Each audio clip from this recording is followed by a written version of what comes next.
We'll get started. Thank you everyone for coming.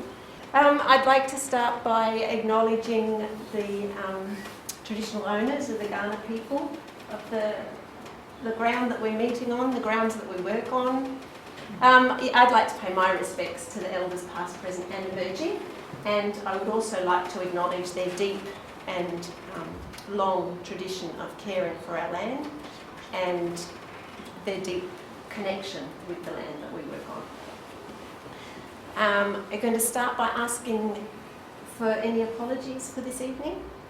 So Yeah, I have a few apologies. So we have Ben Price, Reg Clark and Davina Garland. The group do care for 3 different parks. We care for Black Hill, Morialta and Horsenell Gully Conservation Park.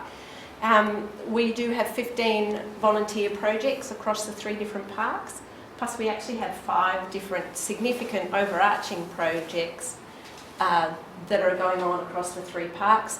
One which is sort of for each park, and then we actually have one each for the 2 most important emerging weeds in the area. So we've got a lot happening in this space.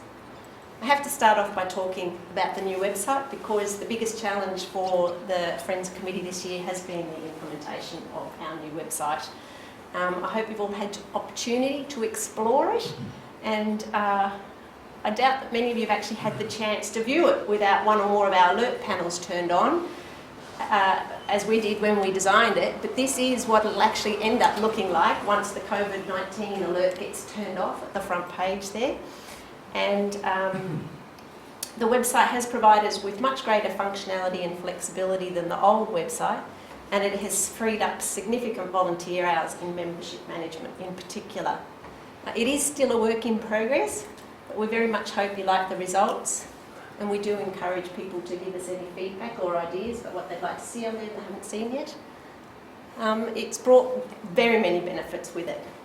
It provides us with all the functionality we had on the old website, plus multiple people can now maintain it at the same time, as long as you've got basic word processing skills and a bit of training. So we're sharing the load a bit more with the maintenance of the website. We've got an improved ability to communicate with our members. It's a lot easier for our members to join or renew. A far improved data quality because members are putting in their own information instead of us triple handling it and getting it all wrong. The registration at events using our own site now instead of having to use the third-party Eventbrite or something like that. It has online payment processing, a wonderful members login area where people can see their own details and access friends' documents, and there's also a different area of the document management system which allows the committee to store electronic documents, and we can all access from that one place now instead of us all holding things all over the place on our laptops. It's got a number of other features that we haven't actually even implemented yet, but it gives it, we may in the future set up a storefront at no extra cost, and it sort of is allowing us for further growth and capacity of the group without a huge impact on volunteer hours, because the jump in the previous 12 months from sort of 50 to 90 volunteers was a bit overwhelming for our poor membership officer. So here's our growth comparison in the numbers we've had each year for the last 5 years. Because we've only just had our end of financial year, 30th September, so that's 30th September is always when our membership numbers are highest. So that's that 2021 figure there. We've seen 19 new members join since the release of our new website in June. So it's pretty exciting to see that many people sign up and join us so positively just by the releasing of the website. We are worried, are our 19 new members due to the new website or just a growing awareness of environmental issues? If so, that's fantastic. Obviously, I'd like to take this opportunity to welcome all our brand new members. We've got a few of them in the room, and thank you. We really love having you aboard, and thank you to all of our members, because you all know that by being members and being involved, you're making really quite a positive impact on the parks. So we've had a bit of a change in our membership types as well. Traditionally, we sort of ended up with more household members than anything else, but this year we've got far more individual members joining. This year we ended up with a total of 123 members, whereas in 2020 we had 107. And by far the greatest increase is, as I said, in the individual members. In 2020 we saw a 20% increase in membership, and we're really not sure if that was the COVID factor, but in 2021 we've seen a further 15 increase on top of that. So that's a huge increase for the group to cope with over just a matter of 2 short years. As again, is it awareness, or is it COVID, or is it people wanting to be involved? Who knows? Anyway, it's great for us, and won't see for a couple of years whether or not it's changing. This year we're very close to hitting a soft goal that the committee sort of quietly set for itself of 3,000 volunteer hours on park this year, this calendar year. We fell ever so slightly short of that last year with 2,973. But all the rain's sort of messing that up this month. But anyway, there were, to the end of September, there were 2,300 on-park volunteer hours, more or less. And you can see by the chart we're doing a very similar number of hours to the ones that we did last year. So we're still not quite sure what's going to happen. We're waiting to see. And the key activities, people are always asking what we do on park. So our major activities are obviously weed control, most of you would know. But we have 3 different types of activities. The primary ones are where we're working on a primary infestation of weeds, so usually a new area that we've moved into. A sweep is where most of our time is spent.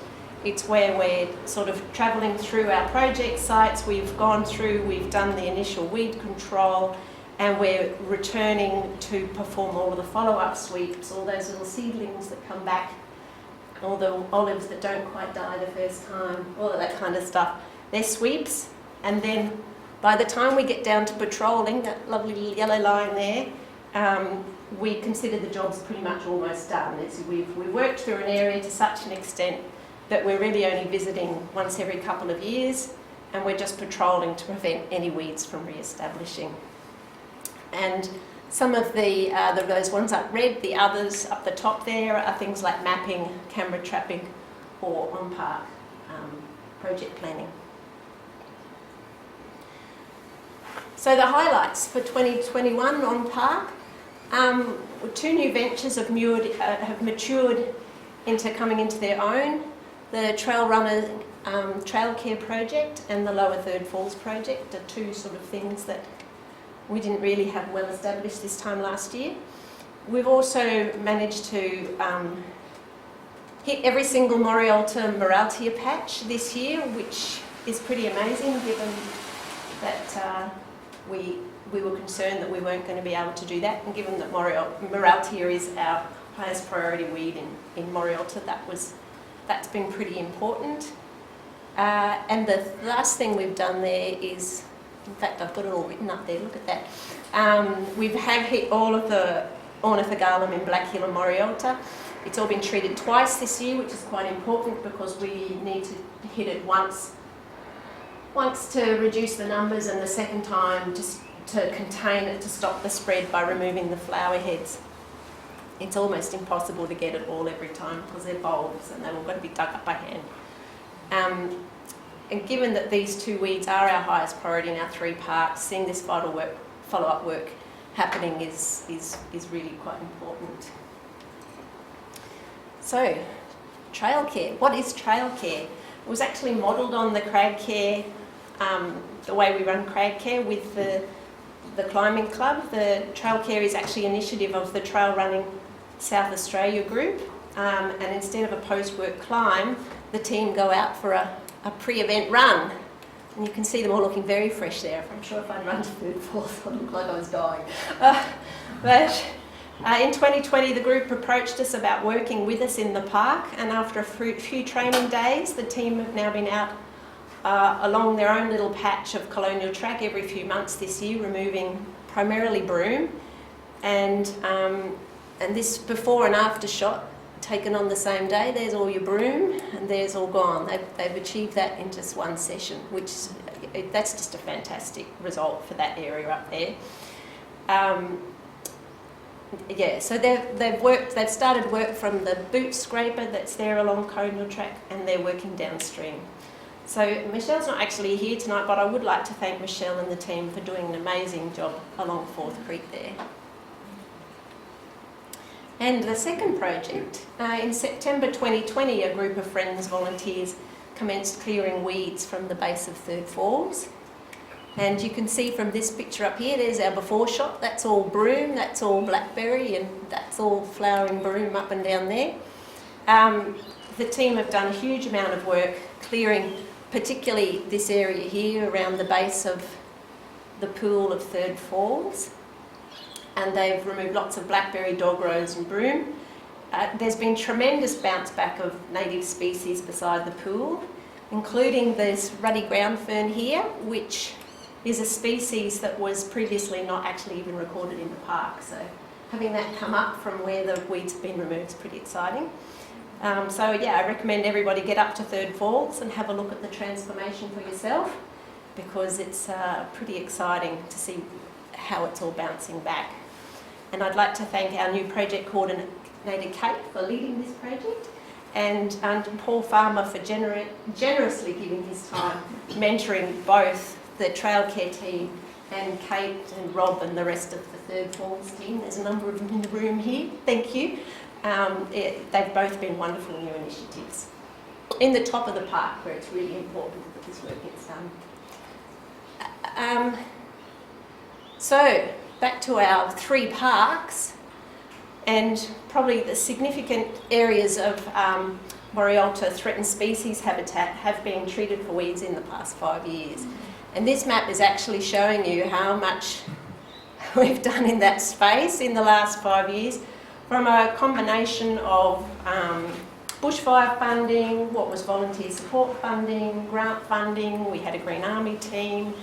It's just amazing how much we've been able to impact. These works have connected several different project sites together, including our Forth Creek catchment group site with the rest of them, and we actually have a further $30,000 to spend this year because we got another bushfire recovery grant to cover follow-up work through all of these areas in 2022. So it's setting the whole area up as a really important refuge for any creatures trying to escape fires, and for the park itself to be worth served in the future if some sort of fire event were to go through, because slowly but surely we're hopefully reducing that terrible seed source of all those things that flash up after a fire. Freya Tree. I think most of you know what Freya Tree is. It was a project that we put together a few years ago, which has been, until this year, totally community funded. It's been funded by donations from people who, hearing the plight of the significant trees up Amber's Gully, have been prepared to help us try and protect those. What's happened, the few of you that don't know, the Freya Tree project was about protecting significant trees which were being surrounded by olives. The olives, as they get bigger, they actually take all the resources, both water and nutrients, and we were starting to see some very stressed eucalypts, and some had actually even died. We'd actually already lost them, too late. But every single one of those green dots and blue dots represents a protected significant tree from the project in the past 4 years. All the green ones are the ones from previous years, and the blue ones are all from this year. This year is the first time we've managed to actually include some grant funding into this project, and all of those trees in that little area there are the ones that have been protected using grant funding, but all these ones up the top in blue are all the ones that have been protected, again, using just community donations. That's just been fabulous to see everybody be part of that. I've got a couple of other little blocks there. So we have over different times managed to actually clear out some of these areas of all olives, not just focusing on the ones around significant trees.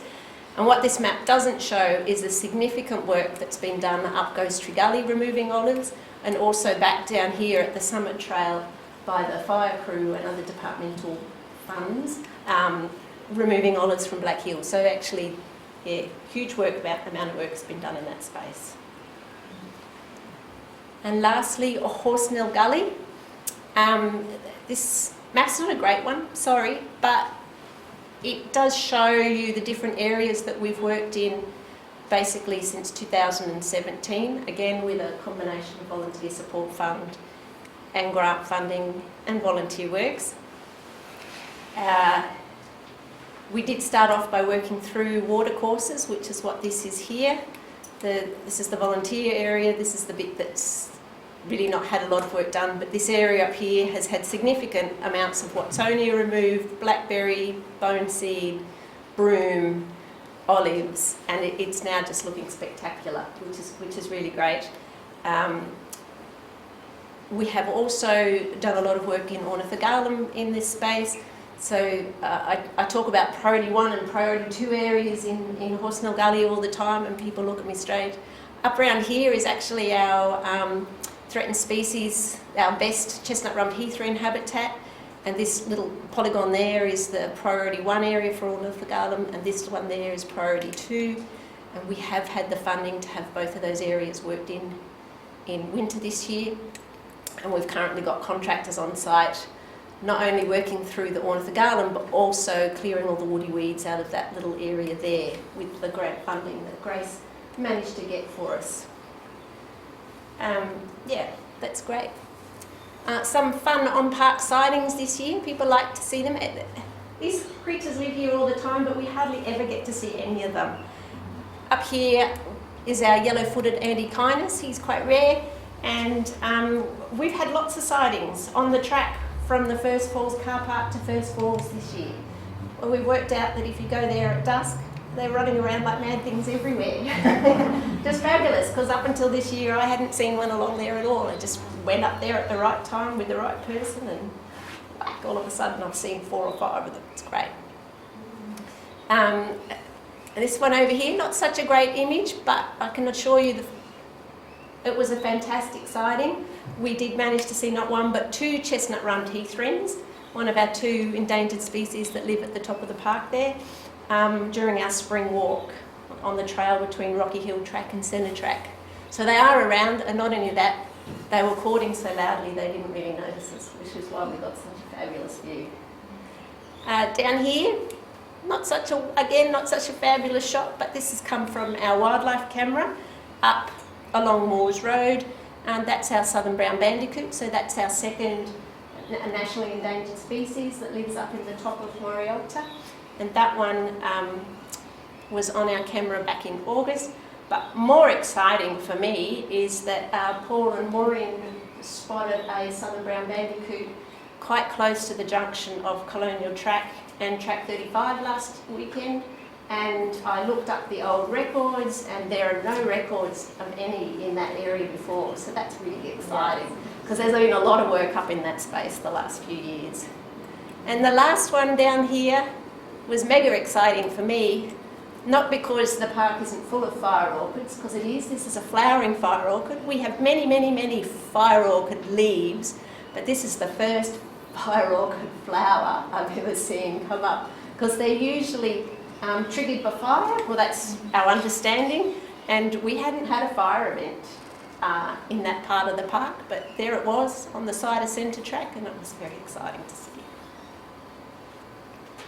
And last but not least, the group hit 35 years old this year. August, 35 years of volunteering on park and helping to make a difference. So our certificate of appreciation from the Minister is up there, and I would like to take this opportunity to thank the outgoing committee, all the project coordinators, team leaders, volunteers and members that make so much difference on park, and particularly, 35 years, that's just incredible. Steph Cole, our senior ranger, is with us this evening, as is Alira Taylor Wilkins, who is our ranger for a couple of our parks as well. And Steph has some certificates for members who've reached major milestones in their Friends of Black Hill Morialta Association. And she's also going to say a few words on behalf of the National Parks and Wildlife Service.